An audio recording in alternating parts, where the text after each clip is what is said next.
Argentina, o partido do presidente Javier Milei foi vencedor das eleições legislativas de ontem. E o resultado, claro, animou também o mercado financeiro. Quem traz os detalhes é o nosso editor de internacional, Fabrício Naisky, chegando aqui nos estúdios. Quais os principais números até o momento e o que isso representa para o presidente Javier Milei? Bem-vindo e bem-vindo de volta das férias, né? Boa noite. Ótimas férias, viu, Thiago? Boa noite para você, boa noite a todos que acompanham o jornal Jovem Pan.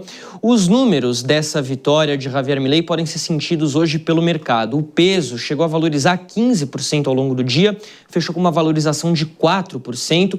O dólar teve queda de 55 pesos na Argentina, fechou em 1.460, uma recuperação em relação à sexta-feira antes das eleições. O que mais melhorou? O risco país caiu para 652 pontos, é o menor índice na Argentina desde junho desse ano. Ainda é um índice alto, mas teve uma queda considerável nesta segunda-feira. Quem também teve um bom dia lá na Argentina foi o mercado, sim.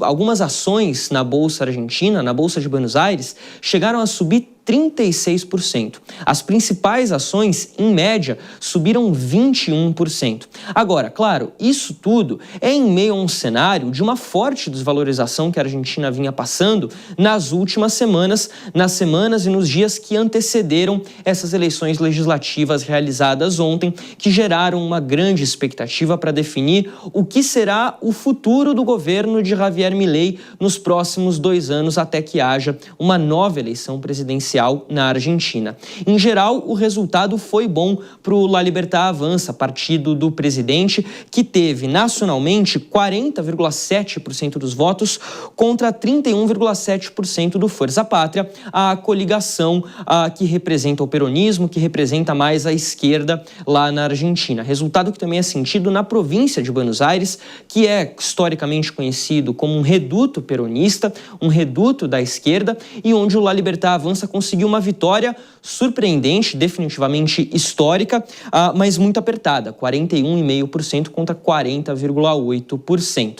O que esses números indicam? Que a Argentina, o governo de Javier Milei agora, vai ter um pouquinho mais de calma, um fôlego ali a mais para conseguir evitar a desvalorização da economia, a desvalorização do país em geral. Vamos dar uma olhadinha como é que fica então a configuração da Câmara dos Deputados e do Senado, porque a gente lembra que essas eleições elas vieram para renovar 1/3 da Câmara dos Deputados e também uma parte do Senado. Aqui é a situação do Congresso, da Câmara dos Deputados. São 257 assentos no total, a maioria é de 129. O Fuerza Pátria, que é a oposição, e seus aliados perderam 2 assentos, ficaram com 96. Ainda é o grupo mais numeroso na Câmara, mas o La Libertad Avança, que conseguiu mais 56 deputados, chegou a 93, e aí ele vai ter apoio de outros partidos para conseguir ter 1/3 da Câmara e evitar vetos do Congresso a decisões presidenciais. Em relação ao Senado, a nossa próxima página aqui no jornal Jovem Pan de hoje, a gente tem também os resultados para trazer. Ficou assim, são 72 assentos no total, a maioria 37. O Fuerza Pátria perdeu 8 assentos, mas ainda tem 26. O La Libertad Avança ganhou 3 assentos, ficou com 19. Aqui no Senado, a situação é um pouco mais difícil para o partido de Javier Milei, que vai precisar negociar ainda com outros grupos para conseguir aprovar projetos de lei, para conseguir aprovar projetos que o presidente Javier Milei considera importantes. Aí vai entrar em jogo a habilidade política de Milei, que nesses últimos meses, nessas últimas semanas, foi se deteriorando. Ele não é conhecido por ser uma figura muito aberta a conversar com opositores, aberto a conversar com o que seria ali o centrão da Argentina, mas ele vai precisar desse aspecto agora sim, definitivamente no Senado, embora na Câmara a situação tenha melhorado bastante. A governabilidade por lá aumentou. Bom, então o que explica essa vitória de Javier Milei, que nas últimas semanas vinha passando por uma verdadeira tempestade política? A gente está falando de acusações de corrupção, que envolvem a irmã dele, inclusive. A gente está falando de uma necessidade dos Estados Unidos interferirem na economia argentina, colocarem 40 bilhões de dólares na economia argentina para salvar o país, e ainda assim ele venceu as eleições. O partido dele venceu as eleições. A resposta para isso pode estar muito evidente no número de eleitores presentes nas urnas nesse último domingo. 63% apenas dos eleitores argentinos compareceram às urnas.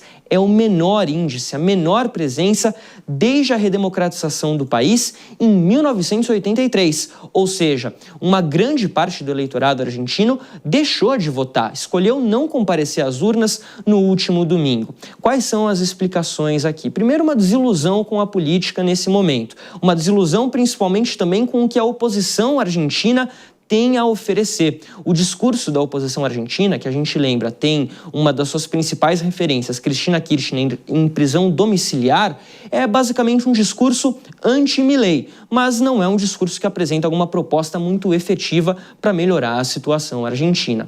Além disso, o povo argentino tem isso muito claro, a memória do que estava sendo a inflação antes de Milei assumir o governo, era de 12%, quase 13% ao mês, e agora é de 2% ao mês. Isso ajuda bastante a melhorar o cenário, embora a Argentina ainda tenha problemas econômicos muito graves. E aí, sem sombra de dúvidas, a ajuda dos Estados Unidos nas últimas semanas deu um fortalecimento muito grande para a campanha de Milei, para o partido de Javier Milei, que conta com esse apoio americano. Donald Trump, inclusive, saudou, parabenizou o presidente argentino depois da vitória de ontem.